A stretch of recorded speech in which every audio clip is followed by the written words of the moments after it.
Took a chainsaw to him. Okay, where's the chainsaw? It's gone. It's Found gone. it. Did you throw it in the river? I got rid of it. Believe me, I burned it. You burnt the chainsaw? Yeah. Is it in the barrel? Yeah. And I've never chainsawed a body, but I think there would be like blood and skin and gristle and stuff, you know. Yeah, it was ugly. And so, like, where's that at? How did you clean that up? What's going on, guys? Welcome back to another video. Team Sword, you already know what's going on. They say the sky's the limit, but it ain't no limit for us, you feel me? Boom. In this video right here, we're gonna be getting into doggone I don't forgot the title. Y'all gonna see by the title, but boom, doggone. Like, share, comment, subscribe, turn on post notification bells so you can get notified every time I drop a banger. You feel what I'm saying? And I'm gonna be dropping for y'all, you feel me? Trying to drop for y'all, you feel me? I ain't trying, I'm gonna drop for you. You feel me? Every week y'all will at least, you feel me, get something from me. You feel me? So keep that in mind. And doggone. So let's get into it. Let me get my stuff together because the screen keep going off on my phone. And on another joint too, y'all let me know. Y'all let me know what videos y'all be wanting to see. You feel me? Like, I be just going off videos I like to watch. Like the video we about to watch, this crazy video I don't even know what it's about. You know, that's how I be a reaction. I don't watch none of my videos before I watch it with y'all. It be straight reaction. I purposely not watch the video. I go pick it, but I purposely not watch it just to watch it with y'all. And doggone, yeah. So let me know, doggone. Come at my Instagram. I'm gonna be back on my Instagram page. I'm gonna put my Instagram on here and everything for y'all can go follow me on my Instagram. And let me know in the comments, though. I mean, in the comments too. If y'all go to my Instagram page to DM me, you feel me, directly, and got doggone, send me a video, be like, if you want to see my opinion on it, you feel me? See how I feel about the video. I got this light. Well, it's the light that's on my camera, but I don't really use it because it's like bright right in your face. I wouldn't like the ring light, but I gotta use what I got because my other video be so dark for real. But anyways, but this don't bright too. But anyways, let's get into this. Let me get. Who are you? Stop right there. Go ahead and stop right there. This Idaho state officer is pointing his flashlight at 70-year-old Alan Bruce. He has no idea that the man he just ran into was in the middle of dumping human body parts in a nearby river after murdering, dismembering, and meticulously covering up the crime scene. Okay, so what are you doing? Problem going on down here. I just want to make sure you work that guys. All right, so you're just trying to keep an eye on stuff then. Yeah, looking for if I got you excited. All right. After Alan walks away, it would take investigators days to discover exactly what he dumped in the river, leading them through a twisted maze of misleading clues and disturbing discoveries, and what might be the worst crime these small-town officers will ever uncover. Oh, it's just bad. You can pick your friends and you can pick your nose, but you can't pick your family. There is nobody. No, we introduced them to nothing. Yeah, shout out the dude though. Shout out the dude who turned this shit. That's his channel and everything. Y'all can go show him some love and everything. It's a routine late spring in central Idaho. Tucked deep within its mountains sits the remote town of Chalice, a place surrounded on all sides by rugged terrain and long stretches of wilderness. And at the center of it all runs the Salmon River, better known as the River of No Return. The small town of Chalice is home to fewer than 1,000 residents. Crime rates here are remarkably low, and serious violent homicides are unheard of. But that's about to change, because a heinous crime happened somewhere in this town, and what's left of it now is in the Salmon River, waiting to be found. The investigation begins on an early Saturday afternoon, less than a year ago, when an elderly woman walks into the local police station to report someone missing. He's upset. I'm just surprised he hasn't been back to see. That's why I'm concerned. Yeah. Do you know what he was wearing last when he left? Pair of boots, blue jeans, and I think it was a dark t-shirt and a baseball cap. He's got a little pug rider that is with him everywhere. Who was Patrick? It's one of my dear kids that I've taken under my wing. Okay, so not biological. No. Okay. It was a picture. Yeah, picture, okay. Does this picture resemble what he looks like right now? His beard is a little fuller and his hair is in better shape than that. The man in those photos is 47-year-old Patrick Shelton. His adoptive mother, Helen, goes on to explain that Patrick spends most of his time up in the mountains, cutting and selling firewood, often late at night. He's got a chainsaw, usually at least one weapon on him, and his dog Ryder is always by his side. Additionally, Patrick doesn't really have a fixed place to stay. He moves between properties, parking motorhomes and trailers on other people's land, often getting into disputes when it's time to leave. In most missing person cases, it takes days before investigators get a solid lead to work with. But in the town of Chalice, that process is about to be cut short. I remember you mentioned something about when we talked about him going to Alan Bruce's. It seemed like you said something to where they had some conflict recently. They have. Yeah. Okay. Do you know why he went there? He was supposed to go move his motorhomes. And when he got out there, Alan had moved him with the bulldozer. Okay. Not good. Probably screwed up the transmissions and I don't know. The name Helen mentions immediately rings a bell because officers know exactly who she's talking about. 70-year-old Alan Bruce is a local resident with a rural property just out of town, working odd jobs, including welding and mechanical work. But that's not what people in Chalice know him for, because Alan has a different reputation, built on constant disputes and ongoing conflicts with other locals. Just earlier in the year, he was reported for allegedly throwing gas bombs and setting a woman's property on fire. So based on Helen's statement, officers prepare to head out and speak with Alan, see if he can point them in the right direction. At this point, officers aren't too surprised that Alan's name came up, and don't expect anything serious. In reality, something already happened between Alan and Patrick just a night ago that ended very gruesomely.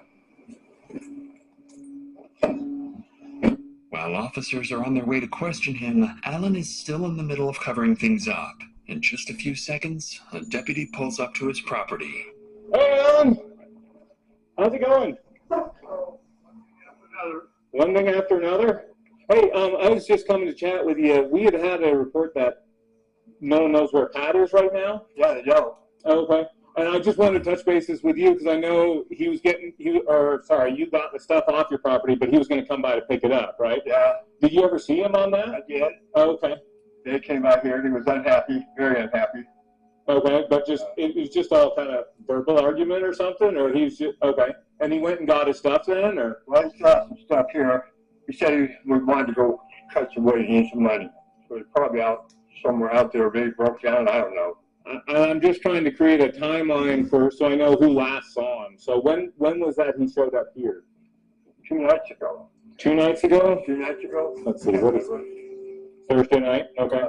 In the middle of the conversation, the deputy notices something off about Alan's demeanor. His responses are short, controlled, almost rehearsed. But as the deputy continues asking questions, things start to feel even more strange. And then, did he hang around here long, or did he just go right over? Back and forth.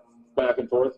Coming back onto the property? Yeah. Does he still slab stuff here, then? He does. Oh, He okay. put it all up. Oh, okay. Like that shed, that wooden shed this is. Yeah. Oh, okay. tires in it.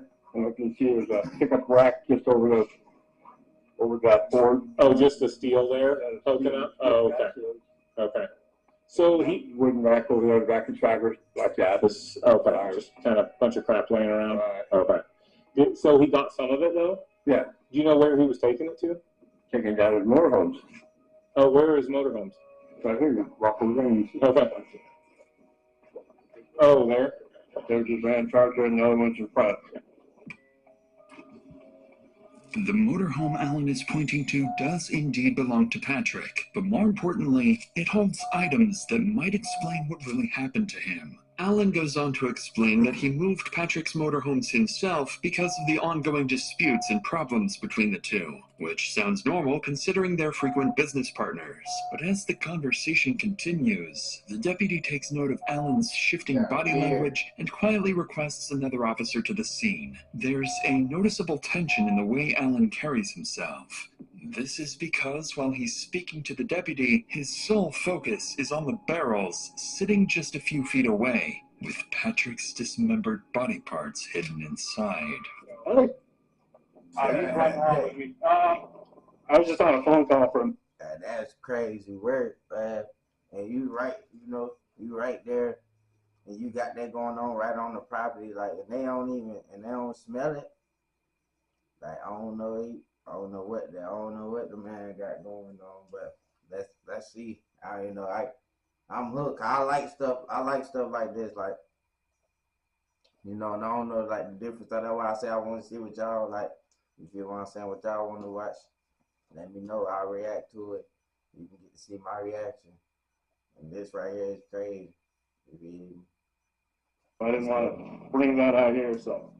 So did he stay here last night? Or? No. Oh, okay. Okay. And he didn't tell you where he was going to get wood? Hold on. It was Thursday night we left here, not last night. Okay. Does he have any favorite spots so we can just go? He's got a spot up there, Bay Horse, pretty close to the top. You go up there before you get to the rest area, the Pies. This road takes off and goes down the hill and crosses the creek. Way back up in there is a favorite wood cutting spot for him. Oh, okay. Okay. Is that the only one you know about? It's the only one he took me to. Oh, okay. You may be the last person that saw him because he would have then gone up there that night potentially? Yeah. Oh, okay. Notably, Alan's demeanor shifts once again. With a second officer on scene, he becomes more composed and careful with how he answers questions. Despite this noticeable shift, Alan provides deputies with something useful, a location where Patrick might be. The place he mentions is a remote area about 20 miles out, near the so-called River of No Return. Naturally, it's somewhere deputies need to check, but before heading out there, they decide to take a quick look around the motorhome Alan pointed to earlier, a small decision that will give police something useful to work with later on.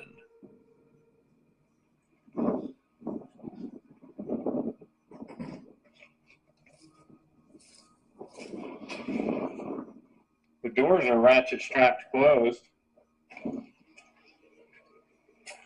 Looks like it's cut. Are these your footprints? No. And take a photo of those. Yeah, it looks open. That looks. I think it looks cut. If that is a deadbolt, but that's an additional. I'm assuming Alan had to access it to put it in neutral. Technically, you could be looking at unlawful entry.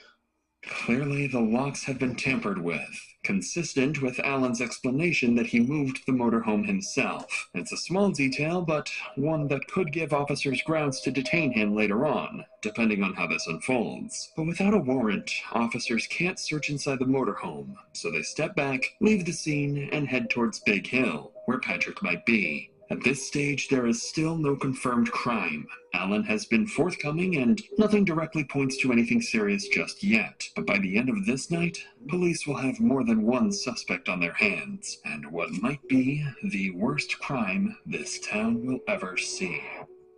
But before we get to that, it's important to note that cases like these can affect the mental health of both the officers and the innocent people involved, and stressful situations in everyone's life can often have the same effect. I hit a point where trying to move on wasn't working, and I didn't really have anyone I could talk to without feeling like I was a burden or worrying about how they'd react or what they'd think. And that's when I realized having someone completely outside your life who can give you a clear, unbiased perspective actually makes a huge difference. That's why I've partnered with today's sponsor, BetterHelp. Starting therapy can feel like a huge step, but BetterHelp actually huge because description or Okay, say you have a low credit score and you want a credit card that helps you rebuild credit.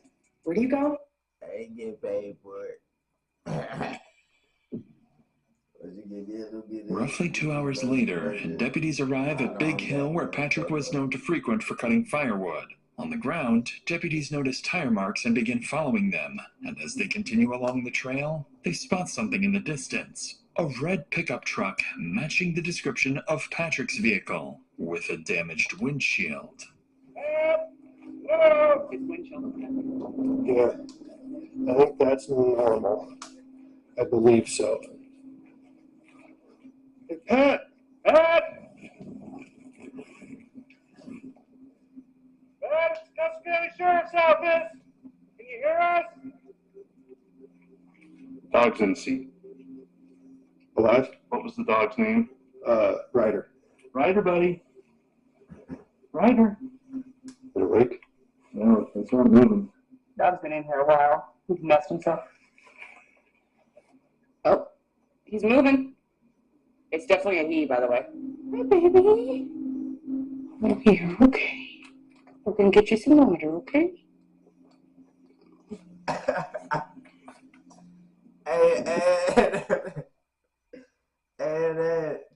And about the little dog in there. That's the little dog from Men in Black, ain't it? That's the little dog from Men in Black, ain't it? Ain't that the little dog from Men in Black, bro?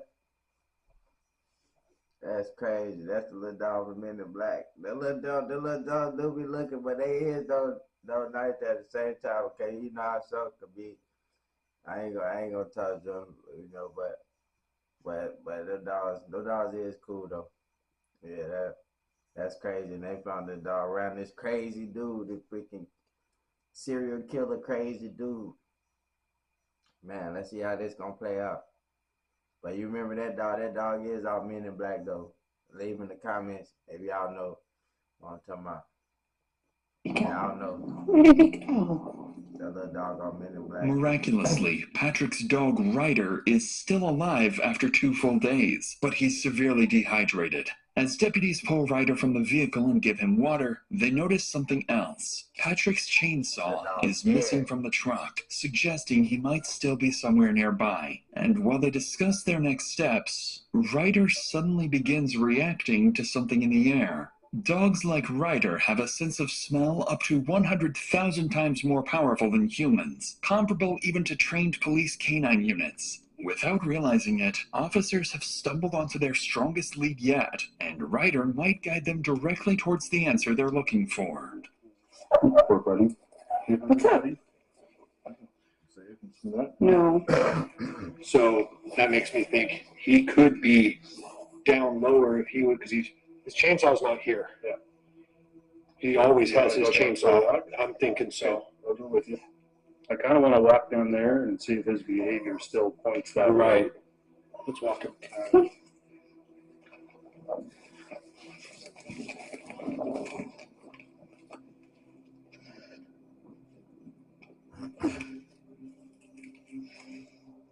Dude, you gotta give me a break. We can't go down that. That is a completely down. There is no angle to that. I'm arguing with a dog. As luck would have it, the dog picks up a scent, but can't pinpoint a specific location. The reason for that is something officers haven't realized yet, because there is no single place where Patrick might be. He's already been dead for 2 nights, dismembered with his own chainsaw, and scattered across the very mountains deputies are now searching. Some of his remains are already floating down the river of no return. Well, why ain't he breaking the news to us so quick? Why ain't he breaking the news so quick? He already is like, oh, duh. So the dog just probably smelled the scattered parts. And dude, I went across the water, all type of stuff. And dang. Oh, it's making sense now. It's making sense now. Let's go. Just 20 miles from where they're standing. None of this is apparent to deputies yet, so they decide to take a closer look at Patrick's pickup truck for any additional clues. What they notice inside is very sketchy. Dark red staining across the interior, heavily soaked towels on the driver's seat, items marked with blood, and a discarded mail letter with the name Alan Bruce on it. Something violent happened here. And the more deputies think about it, the more obvious what happened to Patrick becomes. So before the evening ends, they secure the scene and return to town where they talk to other acquaintances of Patrick who collectively make one thing crystal clear. Alan had an ongoing feud with Patrick. He recently moved his motorhome using heavy equipment and damaged it in the process. And he's the only person anyone can think of who might want to hurt Patrick. With that in mind, investigators formally identify Alan Bruce as the primary suspect in Patrick Shelton's disappearance. But the reality and discoveries awaiting investigators in the coming hours are anything but straightforward, as they'll soon find themselves investigating more than one suspect. They probably not even prepared for what they about to go into, because they just got all their little circumstantial evidence, all their little evidence that's pointing towards him and he doing stuff, and people already knowing they having a dispute, and all these little things is adding up, and then they getting probable cause to go do stuff, and now they putting themselves in a position they about to walk in something that they don't even want to see. I already know, but dude already told us what's going on, but he telling us what's going on. Like, that's what I kind of not like it with this. And doctor, you need to do better right there. You kind of need to leave more suspense to what's going to happen instead of breaking it, because it's still going to come up anyway. So telling like ahead of time what's going to happen is kind of like, it's kind of like breaking it, even though we already was knowing, because he was already telling us, you know. I kind of let the story just fall into place, I kind of say. But for the time being, though, search warrants are requested for both properties, and Idaho State Police are called in, bringing in a team of experienced detectives. However, as the multi-agency effort is underway, someone in town is simultaneously running their own homicide cover-up operation. But it still keeps you on edge, though. It still keep you on edge the way you want, the way you still want to see more, the way you still want to see more. You feel what I'm saying? You be craving for more. Moves quietly, continuing to dump body parts into evidence in the river and burning anything that could tie him to what he's done. At the same time, police's search and rescue units are mobilized, preparing to comb through the surrounding terrain for any sign of Patrick. Around midnight, Deputy Mike is sent to patrol near Patrick's truck, monitoring the area in case anything changes. A few hours into his shift, something does. This isn't just a fan. It's your personal cooling companion, compact, foldable, and rechargeable. Perfect for travel, the office. Something does.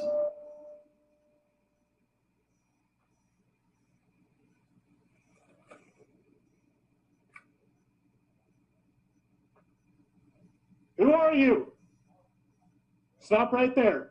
Just go ahead and stop right there. So what are you coming out here for? That guy there, Patrick Shelton, that's his stuff. I kind of looking after a little bit. Okay. Car down here, and I try to come down here and investigate, see if someone's ripping it off. Okay. I didn't know it was you guys. Okay, well, I turned my lights on, and you still were shining your light at me. Yeah, you had your lights on me. I couldn't see where I was going. Okay, I'm saying I turned my red and blue lights on. Yeah. And you were still spotlighting me. And then I instructed you to turn it off. I don't like lights in my eyes about as much as you don't. You know, you had yours and mine, so I got three. No, it's not even. Okay, so what are you doing? You're just keeping an eye on Patrick Shelton. Okay. We've got a little fever problem going on down here, and I just want to make sure you weren't that guys. You having a little what problem? What? Thievery. Okay. Talk to Ethan Kelly about that. He'll tell you. Okay. All right. So you're just trying to keep an eye on stuff then? Yeah. Make sure nobody's ripping shit off down here. Okay. So, excuse me for if I got too excited. All right. 270, 240. We can calm down. I'm head for it. Out here, in complete darkness, Alan Bruce suddenly appears. Nothing about this encounter adds up, because at this point, Alan isn't just the last person to see Patrick alive. He's been in a dispute with him, moved his motorhome after he disappeared, and now he's out here in the middle of the night claiming he's checking on Patrick's property and protecting it from theft. In reality, he came here to finish what he started, to destroy evidence he didn't have time to deal with earlier when deputies interrupted him. Worse yet, just minutes ago, he was at the River of No Return a couple miles away, disposing of what was left of Patrick. Deputy Mike doesn't know any of this yet, but this creepy encounter makes it clear that Alan knows something police don't. Unfortunately for him, this is where things begin to crumble, because coming back here tonight is the mistake that's about to collapse his entire cover-up operation. Yeah, of course.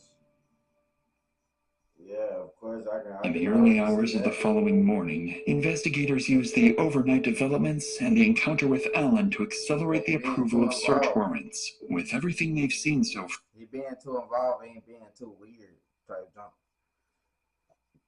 Yeah, he being too involved ain't being too weird. It's like being too weird and too standing. I'm just making sure ain't no thievery. No what? No thievery. Like he being all weird and stuff like that, and being all odd, and I'll just go, and then just being awkward, like he just being awkward. You can already tell. it's clear Alan knows something they don't, and they need to find out what that is. To do that, they put a plan in motion. First, get Alan off the property, search it, and if any hard evidence is found, bring him back and confront him with it. So while detectives get the search warrants approved, one deputy is sent to Alan's property with a simple objective: get Alan into the car and keep him away from the property to avoid destruction of any evidence. Alan, on the other hand, believes he's already taken care of all the incriminating evidence, and that there's nothing left to find. When Deputy Kelly arrives at the lot, Alan has no clue how quickly his entire cover-up plot will come crashing down on him. Hey, Alan. How's it going?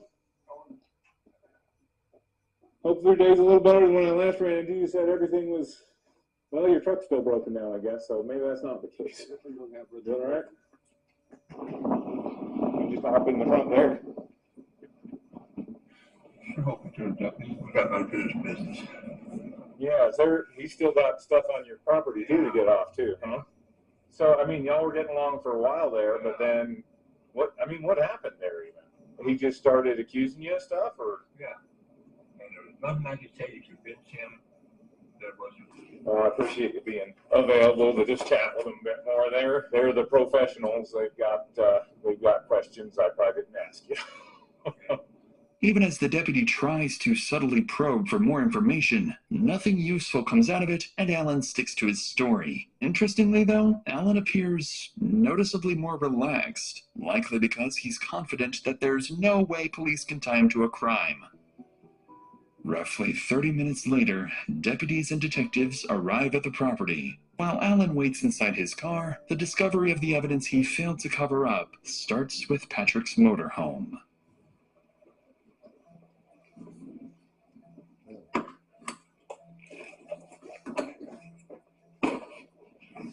When they finally going up in there. Sheriff's office, make yourself known.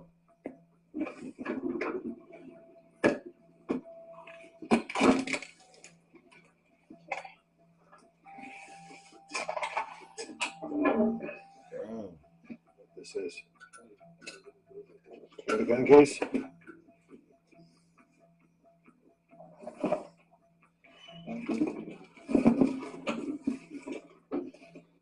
How about Ramen Brand reached over 1 billion people without using social media? In my opinion, going to be one of...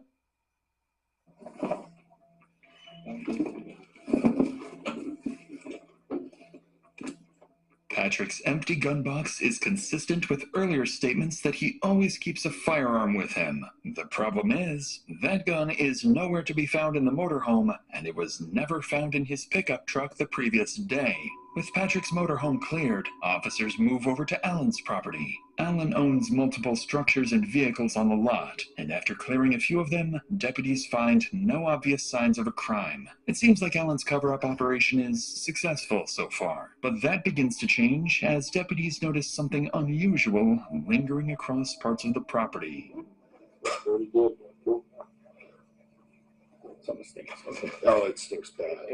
Just gotta pull that one down. That's what I was saying. So we're just gonna hold on. That's what I had been said when they came that one time. I'm like, y'all ain't smell it. Like, if he got a dead body right over there, or I don't know, like I say, all that wrong, but an unalive person over there in the bucket, whatever. I think y'all should smell it. You feel what I'm saying? When they first came to the property, I think they should have been on. Got trailer. But they probably ain't Until really we too can much get walk around. keys. Really If he won't give us know. keys, then we'll go from there. But we need to hold on this until we get that. Do you want to call out the cadaver dog? Let's go ahead and do it while we're here. We've got it cleared. It might be the best way to get something to hold him. As the search continues, deputies can smell an odor of burnt meat across parts of the lot, but no clear source. After checking around the structures again and searching the open areas, they can't find anything. So, to pinpoint the source, deputies call in a cadaver dog trained to detect human remains, and a few minutes later, police canine Spy arrives on scene. After running the dog across the property, Spy begins alerting to the presence of something inside a set of barrels. I'm rolling. Cleaned out. Okay, so it's not looking. Yeah, I still look like there was blood in there. Yeah. No, we got our window. And it burned. Latex gloves, windows. And doggy treats. I'm gonna get a backed up picture. Inside the barrel, officers begin to uncover what Alan tried to hide. Broken window glass of a car, consistent with a bullet impact, latex gloves, and traces of blood on the filter of a vacuum cleaner. After searching other barrels, officers find night vision binoculars, Patrick's baseball cap. I just said there was blood in there. It seemed like there was blood in there and everything. I just said that and everything. I told you that. With blood, and most concerning of all, bone fragments and suspected human remains on multiple pieces of clothing. Additional items are recovered as well, including ammunition and magazines, but no firearms, suggesting the weapons may have been moved or hidden somewhere else. Among the findings, detectives note the missing firearms, the lack of any intact remains, and the speed at which the scene appears to have been cleaned, something particularly peculiar, leading them to consider that Alan may not have acted alone. After these discoveries, Alan's property is officially treated. That's something that we didn't know that he didn't give ahead of time, though. That we didn't know, doggone, that he might not have did it by himself. He might have had help, but I mean, I don't know. I don't know. Cause I mean, he didn't do so much. He didn't do so much. He got the body still and parts, and and whatchamacallit and stuff like that. So it's like he didn't do so much. It feel like they even need help. You feel what I'm saying? It was already sloppy. So it's like if he had help with that sloppiness, then man, I don't know. It don't even seem like he had. As a crime scene, the area is secured and forensic examiners are called in to process the evidence. Detectives now have the hard evidence they need to confront Alan. But while they prepare to do so, an unexpected development happens when Alan's younger brother Larry suddenly shows up at the scene. Hours earlier, police received an oddly timed phone call from him, claiming that if anything happened to Patrick, it was his own fault. Not only that, Larry made additional statements about Patrick that led detectives to question whether they might be dealing with a second suspect. He's been stealing shit of my brother's, and he said Dad's threatened him and waved to get a big-ass gun at him. Somebody else said that he's a straight-up thief. Shelton's an opportunist. He's going to take advantage of anything that he can, if he thinks he can get away with it. Okay. so he was kind of concerned Patrick might do something stupid, use a gun or something. Concerned Pat's gonna kill him, you know? Right. On the call, Larry made it clear that Patrick was the aggressor and the one who had been threatening Alan, leading investigators to suspect he might know more than what he shared on the phone. So naturally, their suspicions rise when he arrives at the search warrant scene unannounced. Once detectives begin speaking with him, Larry seems confident he can prove that Patrick was the problem. How's it going? And you are? I'm Alan's brother. Okay, I'm Sergeant Tuttle with the State Police. So obviously your brother got himself in a lot of trouble. That's what it sounds like. Start really up on the trailer. You're gonna sit in the trailer where we're not getting rained on. You said that Shelton, is that the guy's name? Patrick Shelton, yeah. Okay. That he was threatening your brother, right? Right. And so is that something your brother told you, or do you have other knowledge of that? That's something my brother told me. My brother said, hey, he pulled a pistol and waved it in my face and threatened me. And how long ago did your brother tell you that? About a week? That was probably about 2 weeks ago. Okay. You know, if somebody was waving a gun at me, you know, I'd probably be, you know, wanting to have something to defend myself too, you know. Right. But, you know, my brother had been asking Shelton to move for months. Okay.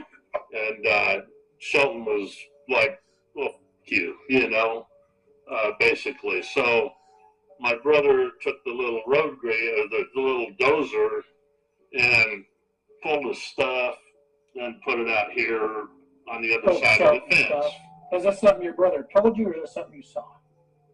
As far as moving the stuff? Yeah. I came by the day that he was moving stuff on the way home. What I'd done though, when my brother had moved the stuff just to try to get the pressure off of my brother, I texted Shelton and I told him, hey, I moved your crap off of my brother's lot.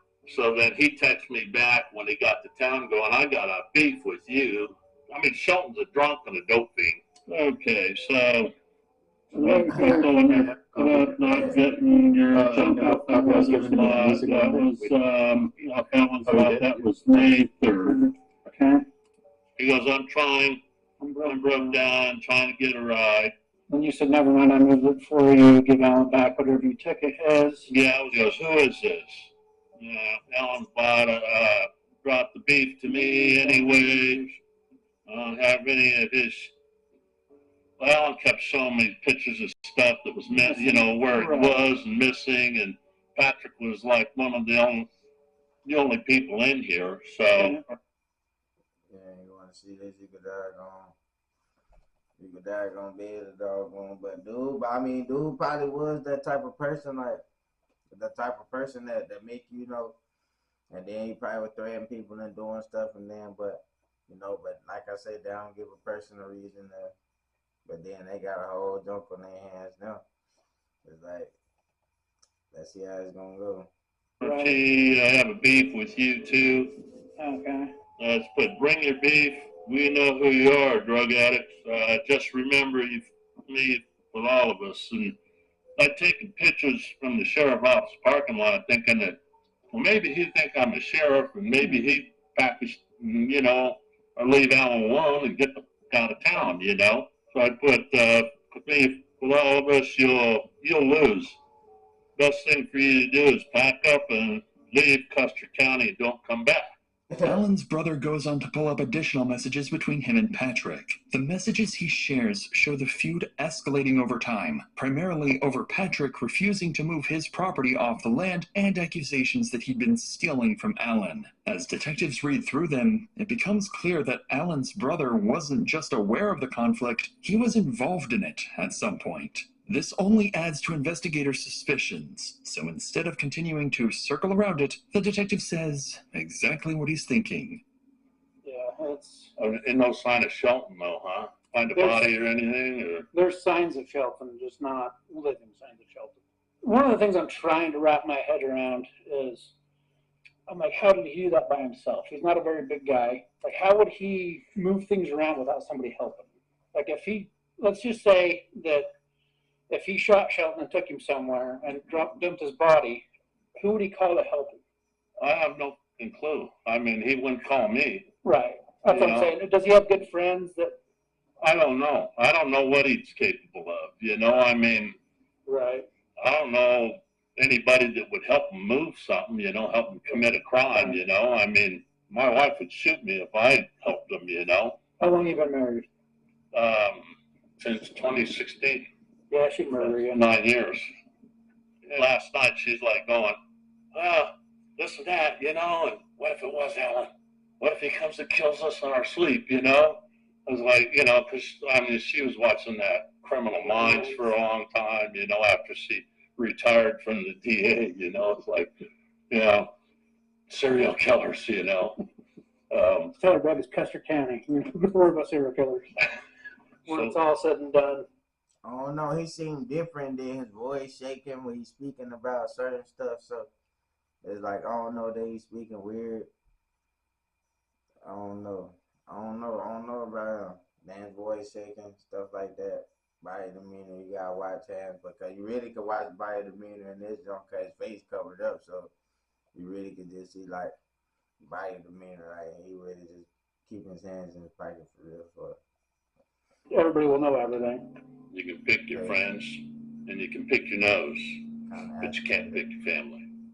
On that interesting remark, Larry shifts from defending his brother to no longer being certain, and begins to see things the way investigators do. With nothing else to add, police wrap up the interview with Larry, still uncertain of his involvement. Now they can finally turn their attention back to Alan, who's still sitting in the car, completely unaware of what's just been uncovered on his lot. At this point, investigators have enough to place Alan under arrest and pursue homicide charges. The problem is, they don't have a body, and they don't have a confession, both of which are critical in building a solid case, especially when it comes to proving exactly what happened and how. But with the evidence discovered on his property, this is their best chance to confront Alan directly and push for a confession. The stakes are extremely high. If Alan plays his cards right, a skilled defense attorney can create just enough reasonable doubt to get him out of this scot-free. We've got a cadaver dog hitting on other spots on the property that have bone fragments. And the only thing that dog is trained to hit on is dead humans.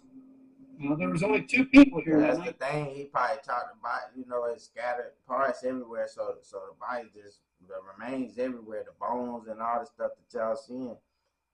That's a part of the body. That's a part of the body. Like y'all probably ain't gonna find the body in a hole. Y'all probably is gonna find it scattered everywhere, pieces here, pieces there. On him. You know what I'm saying? Right? There's nobody else that I can talk to. You won't find the Can't find him. And if you didn't do it and somebody else did, can you point me in the right direction? I can't do that. I don't know anybody else is out here. No, that's like I said, I don't either. Even after hearing this, Alan continues his denial. But this is exactly why investigators brought him back to the property. It's a part of a strategy known as crime scene exposure. Experienced detectives use this technique to confront suspects with something directly tied to the crime, like the scene itself or key pieces of evidence. This creates psychological pressure, making it harder to maintain a lie, and often triggering unexpected reactions or slips in their story. So investigators take Alan out of the car and bring him back to the center of the lot, back to the very place where everything likely happened, to see if he will finally break. We want to be able to tell the prosecutor, you helped us every which way you could. My case and go to prison for the rest of my life? What? I don't know. I can't tell you what. I can't tell you what. I got to go see good calm down. You don't have to go through nothing right now. Yeah. So the way it works here is he doesn't feel like we should let you stay free, right? So we're still going to continue to investigate this case with your help or without your help. We're still going to dig through it. Yeah. But there's still some things that like concern me, like, and I don't know if you were asking about like who drove the truck up in the mountains. Nobody drove it. I towed it up there. Oh, you towed it up there? Yeah. Okay. With which vehicle? My dog. Okay. The trouble on towed it up there. Oh, okay. What'd you do with the dog? Left me in the truck. I was in this guy because I took out to see the truck. Maybe a thing more. Yeah. I didn't know. I didn't show it. Yeah, I didn't do nothing. Yeah. So I mean, we're in a rock and a hard place right now, right? It's where we've been all day. It's where we're going to continue to be until we can completely wrap this up and figure out what the hell actually happened. Well, before you take it down, back to rock on stuff. Okay. Well, Yeah, we're not going to leave this on Yeah, secure. we'll leave it like that. I mean, Yeah. we'll lock it all up and bring it in. Close the gate. Yeah, I think Paul on the road. Well, that's part of it, but you also destroyed some evidence. What did you? I don't know. I've never been in that situation. Alan, dude, come on. Did you burn a body? Come on. Yeah, I did. And you didn't tell anybody. So, like, look at it from our point of view. You know, we got to do the right thing for Patrick's family. You know what I mean? We got to try to find that body. You know, we got to do the right thing for his family. There is nobody. You're deep down to nothing. That's what I'm trying to say. Just like he just said, there is nobody. It's being reduced down to nothing. That's why I understand what he's saying. Like, 'cause you don't want to bring the body back to the family before they can pay the, you know, like grieve and property, you know, how they supposed to grieve and everything, and have a body and know and get the, you know, have their loved one. But that's what I was saying with dude, man, it ain't no, that don't been sent everywhere. So like, let's go. See what he gonna say. Did you chop him up? No, if you made a burn barrel with a bunch of wood underneath him, yeah, I chopped him up. I took a chainsaw to him. Okay, where's the chainsaw? It's gone. It's gone. Did you throw it in the river? I got rid of it. I burned it. You burnt the chainsaw? Yeah. Is it in the barrel? And I never chainsawed a body, but I think there would be like blood and skin and gristle and stuff. You know. Yeah, it was ugly. And so, like, where's that at? How did you clean that up? Took a shovel and rake, ripped up everything I could, dropped it down the hose, and put Clorox on it. And the chainsaw's where? Keep a burn barrel, burned on it last day. Alan finally cracks, admitting that he shot Patrick, dismembered him, and burned the body before disposing of the remains. With a confession now on record, investigators turn their attention to a critical question. Did Alan act alone, or is there something even darker he's still hiding? But before detectives can press further, Alan makes a surprising claim. You came up with that pistol, we're going to do it. And we're not arguing. We're not arguing that point. We're just trying to figure out like what you did with the body, how you did it, and where it's at. If there's anything left. Not much. Did you have any help with it? That's just me to shoot, shut up, and shovel. Do you see our point? I mean, what we're trying to do at all, Alan? I tried to hide it and get away with it. Yeah. And like I said, we're just trying to, you know, get some closure for his family and present the picture so that everybody understands why you did what you did. Said you better pull the trigger. Mother, things come up together. That point. It was me again, but. Despite Alan's claims that he killed Patrick in self-defense, it hardly explains the brutality and concealment that followed. Following this, Alan is arrested and charged with first-degree murder, along with multiple additional charges. Later that day, dive teams and officers are sent to the river area where Alan claimed he dumped the remains. But despite extensive search efforts, nothing of evidentiary value is recovered. In the days that follow, police obtain a warrant to search Alan's phone, where they find the most critical evidence in the case. On Alan's phone, detectives find a hostile exchange from May 7th, where Patrick texts Alan, "You will be seeing me soon. Make your peace." And Alan responds, "Never be at my place after dark or else." But it's in the camera roll where they find what they had been unable to locate for days. A photo of Patrick, dead inside the cab of his truck with his silver pistol next to him. The photo was taken at 6:25 a.m. on May 8th. When asked about it, Alan claims he took the photo as proof, in case he ever needed it. A couple months later, in July 2025, police receive a call from fishermen reporting a burn barrel floating in a different area of the Salmon River. Officers and divers recover the barrel and transport it for forensic examination, but no human remains or items linked to Patrick are found inside, likely because everything had already been destroyed or lost in the river of no return. As for the missing firearms, investigators later uncover both the rifle and Patrick's silver pistol at the residence of an associate of Allen. The man claims Allen brought the weapons to him asking him to sell them, and with no evidence tying his associates or his brother to the homicide or the cover-up, investigators determined that Allen acted alone. In October 2025, Allen's initial charges were reduced to second-degree murder and destruction of evidence after Allen entered an Alford plea, meaning he maintains his innocence while acknowledging that prosecutors have enough evidence to convict him. In November 2025, a judge denies Allen's last-minute attempt to withdraw the plea and sentences him to 20 years in prison. He must serve at least 10 years before becoming eligible for parole, meaning he will get a chance to walk free in his 80s. But given the severity of the crime, there is a very real possibility he never leaves prison at all.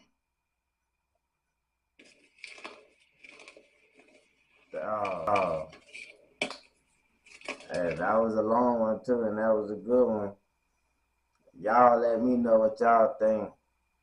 Whoever made it to the end of the video, if y'all made it this far, because I'm sure Muzz ain't made an hour in the video or whatever. You feel me? But some Muzz probably haven't. You have, shout out to you.